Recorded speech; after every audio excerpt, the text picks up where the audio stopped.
Today on CityCast Chicago, we're exactly 1 month from Election Day. Whoever wins the mayoral race faces a critical time in Chicago public schools. Enrollment continues to drop, pandemic recovery is ongoing, and an elected school board is on the horizon. Chalk Beat Bureau Chief Becky Vivi has heard from all the candidates on their education policies and tells lead producer Carrie Shepard and me where they stand. It's Tuesday, January 31st. I'm Jacoby Cochran, and this is CityCast Chicago.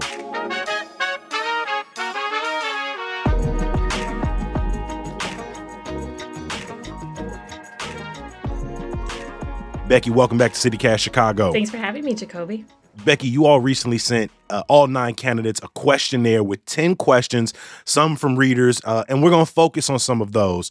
But before we jump into those questions, of these 9 candidates, who would you say has the most experience in the category of education? Well, if we're talking about experience on the ground in a classroom, that is Brandon Johnson, former teacher, Chicago Teachers Union organizer. He's very plugged in to the experiences of teachers and their students in the classrooms. He was involved with the strike in 2012, going all the way back to that time. If you're talking about leading a school system of this size, though he does not have classroom experience, Paul Vallis obviously ran the Chicago Public Schools from 1995 to 2001, then went on to run the schools in Philadelphia, the Recovery District in New Orleans, and the schools in Bridgeport, Connecticut. He's also made a long career of being an education consultant, more focused on sort of the reform side of things, but he would be the other with quite a bit of experience in this world. When we think about the challengers who are all trying to position themselves as sort of best suited, are we hearing any attacks towards those 2 individuals, whether it's, just as one teacher in a classroom, you don't know how to run a system, or, yeah, you may have run systems before, but did you run them into the ground? So how are people pushing back towards the experience of both Johnson as a teacher and Vallis as a former administrator? Well, I'll start with Vallis. I think that is a very big question, and a lot of people who know his record and have that sort of long-term institutional memory may say that, what he did in Chicago public schools sort of set up some of the later conflicts. He really kind of cracked down on accountability. They created sort of this system of holding schools, putting them on probation, and really looking at how they were doing with test scores. And I would say, Brandon Johnson, people have kind of countered that, maybe he's too close with the Chicago Teachers Union or with rank and file educators and won't have that eye on really like making sure that the school system is run in a financially sound way and is able to grapple with sort of the government bureaucratic side of things. I will also say you've got folks like Chuy Garcia and Cam Buckner really trying to play up their roles as legislators in pushing for a more equitable way of funding schools the last few years. Carrie, I want to bring you in here. We've listened to Mary Lori Lightfoot's positions over the last couple of years. As an incumbent, she's able to stand up there and say, look at all of these things that are in the budget for Chicago public schools moving forward and how that money is going to be used. But at the same time, coming into this election, has a very fraught relationship with the union, is dealing with the current email scandal, which we've covered plenty of times. How do you feel the mayor has positioned herself? I think, Jacoby, you nailed it with the contention with the teachers union, something that Johnson is definitely going to continue to go after. And the fact that there have been, 3 work stoppages since she has been mayor, and they're going to play into how that affects students, how that affects parents who then don't have a place to send their kids because school is not in session. She can say, look, I did divert X amount of funds to, these programs in the schools, and no one else has that experience except maybe, like Becky said, Paul Vallis saying, here's what I did when I was running the schools. The other thing about Lightfoot is that the pandemic obviously was this huge challenge that played out in the schools in a lot of ways because you had to close all of the schools. And then that tension with the union really was about, like, how are we going to reopen schools? What is safe? That played out, throughout her term. Obviously, there was the strike before the pandemic hit, but she also, in some ways, got the blessing of all of the federal COVID recovery money that came in the wake of the pandemic or came as a result of the pandemic, which has allowed her administration to fulfill the promises of that contract, hire a lot more counselors and social workers. Now, many will say it's not enough. You see that even on our questionnaire. I think it was Rod Sawyer said that the ratio for counselors is still too high. You have too many kids assigned to one counselor. But she did staff up in those areas, and you can see that in the data. One of the major questions you all asked candidates was about declining enrollment, right? This is something we're talking about year over year over year, loss of thousands upon tens of thousands of students from CPS. Were you surprised by anyone's answer as you were kind of looking through those responses on how they plan to address just the number of students that the system is losing? Sophia King put forward an interesting idea of keeping basically growing the population by targeting, I think it's low interest home loans to people who work for the city and for the school district to get them to stay and raise their families here. Now, many of them have to stay, but this idea of keeping people in the city through incentivizing home ownership was interesting to me. And Cam Buckner's answer was also very fascinating to me because he said that he wants to do exit interviews with people who leave the system, which is something that is very intriguing to me. I don't know how you do it in sort of, I guess you could do it in a systemic way and ask people, to fill out a survey once they withdraw their student or transfer out. Mm-hmm. So to actually have a conversation with them to get at the root causes of why they're leaving would be very interesting data to collect, I think, as a district, because that would give the district... How you use it, though. Yeah, well, and that's the question is, I think there's a lot of data we've already collected. And frankly, I will say overall... I think there's also a lack of understanding of really what's driving the declining enrollment, but there's also just fewer students in the city. And I think grappling with that reality is something that I don't see any of the candidates doing very well. And I don't think you can grow yourself out of the problem in the next 4 years.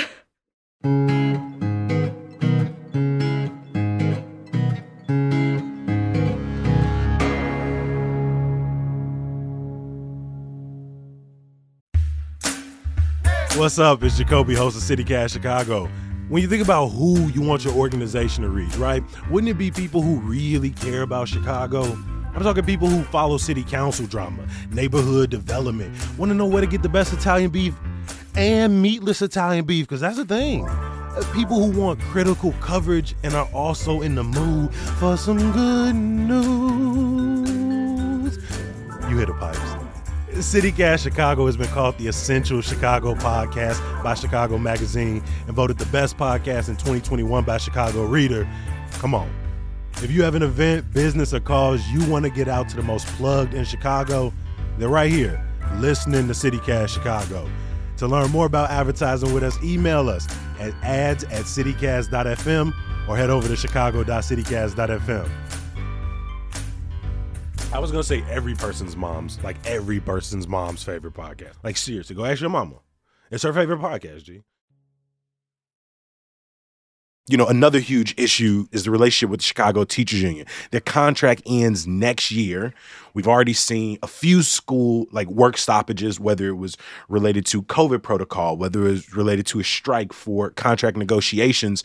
I mean, Becky, over the last 4 years during Mayor Lori Lightfoot's first term, would you say that relationships between CTU and the mayor's office have, this is what we can expect, or have things gotten worse? Oh, man, I don't know if I can say they're better or worse. And I don't know if a second term would result in the same kinds of conflicts. 2019, she was a very green, brand new mayor. They went out on strike. You also had new leadership there to some extent at the CTU. All the dynamics were very different than the previous round of contract talks, which was under Rahm Emanuel and even Karen Lewis. And so that strike lasted 11 days, and you had a lot of interesting dynamics there. I think Lightfoot has probably learned a lot of lessons from that strike. I also would say that the continued conflict that went on under the pandemic and this question of when to reopen schools, I don't anticipate that being a dynamic in the next 4 years unless we get another pandemic that shuts down schools to that extent.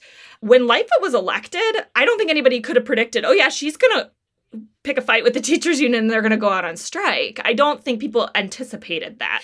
I think that actually Lightfoot came in, and when it came to a lot of the wages and benefits, I mean, she will even say this, that Jesse Sharkey, praised that contract as being, one of the most lucrative that the union had gotten in terms of teachers' pay and benefits in many years. As a parent, as someone who talks to parents, can parents feel an administrative change, like one mayor out, another mayor in? Does that really, how much of that is actually felt by a parent, a new administration? I would say that it's not dramatic unless there is some kind of like major conflict or, major overhaul. I'll give the example of when Rahm Emanuel was elected in 2011. He wanted to lengthen the school day and the school year. That has a real, impact on families and students. And I think his kind of aggressive style on that issue, fighting for that issue, I think there was an energy felt among school communities about that. But I will also point to, surveys that are done every year nationally that parents at public schools generally have a lot of great things to say about their individual school, the teachers at their school, the principal at their school, their child's experience at their individual school. And then when you ask about bigger systems or the broader bureaucracies, that's where people start to criticize dynamics of public education. Becky, to your point about maybe where parents might feel it, with a new administration comes most likely a new CPS administration, right? Like Pedro Martinez is currently under Mayor Lightfoot, but as I've seen over the last decade, we have had a revolving door of CPS CEOs, and that's a powerful position. And so the fact that parents, may feel it in that way because, like you said, you think about your own neighborhood school, but if like a principal or a teacher doesn't want to work for that CPS CEO and they leave, that affects your school, that affects your kid's school. And those are the things that can change with a new administration. Think about like curriculum changes. If you change up, we're going to teach reading differently. That impacts kids on the ground and families. I mean, speaking of curriculum, and coming out of COVID-19, we've heard so much about learning loss, but we've also talked about CPS trying to keep up and keep track of its individualized education programs. And these are some of I believe the coursework for students who have special needs, different learning capabilities, students who have fallen behind.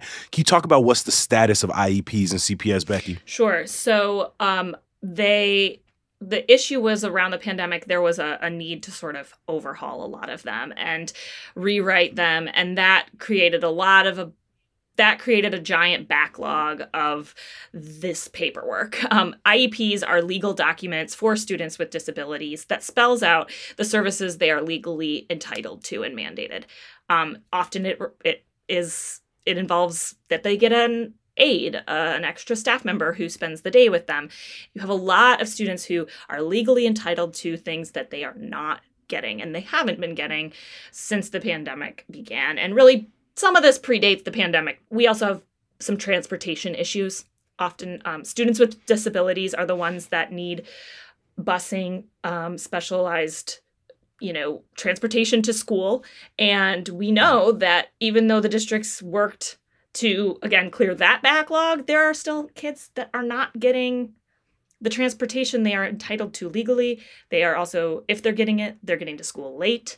To your point too, Becky, reading through the answers to the candidates gave to Chalkbeat's questionnaire about this, there was a lot of like increasing staffing responses, like Cam Buckner, like there should be 2 teachers and an assistant, and like every teacher I know is like, yeah, I would love that, but that's not going to happen. And I know it's not going to happen. And my principal said it's not going to happen. So like, we need to find another way. And, maybe just like more people is not the way to fix the system for the students. Yeah. Becky, when I just think of everything that is at stake right now, right? Again, we talked about a contract running out soon. We're talking about increased enrollment declines. We also got the moratorium on school closings about to be up in the next couple of years. Is it safe to say that we might be in one of the most crucial periods of CPS in, maybe our lifetime at least? Yes, I would say that. Not just because the moratorium will lift, but when that moratorium lifts, we will begin our transition to an elected school board. Yep. The mayor who gets elected this February or April will be the last mayor to have mayoral control of the city's public schools. And I think that is a really important note for people to sit with when they cast their vote. And also maybe perhaps understand that you will soon be asked to vote for somebody to run the school system. You will be asked to vote for a school board president and a school board member from your community. What's really struck me about this race is that education has not been, it seems, the main focus or main hot button issue. It's really been crime and economics. Yet it is going to be such a pivotal and important opportunity that this candidate or whoever becomes mayor is going to have, or Lightfoot herself is going to have a few more years with control of the city school system. And what are they going to do with that? Yeah, it's being used in more times than not to pivot to another conversation, right? We want to hear about education policy, and it's like, well, we got to talk about the decline in people who live in Chicago and focus on that. Or we need to talk about building stronger business corridors, or about, public safety, which we all know what they mean when they say that. And now we get it. All of these topics are multi-layered. They play in with each other, but it would be really nice to just hear your solutions on the education policies that you think will make an impact on decline, learning loss, investment, infrastructure. And yeah, to listen to so many candidates try to pivot back to their other talking points has been a little disheartening. We'll see. We'll see what goes forward, but I think that it's really important to think about that when you head in to vote or when you sit down at your kitchen table to fill out your ballot, that this is the last mayor with control of the schools. Full control, direct control.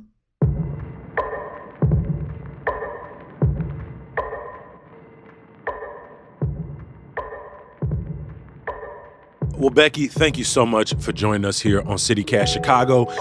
Every week leading up to the municipal election, we're going to dive in on some key topics. This week, how are mayoral candidates positioning themselves as better or worse on the topic of education? So we thank you for joining us to look into that. Thank you so much for having me. I hope it was helpful. Always is.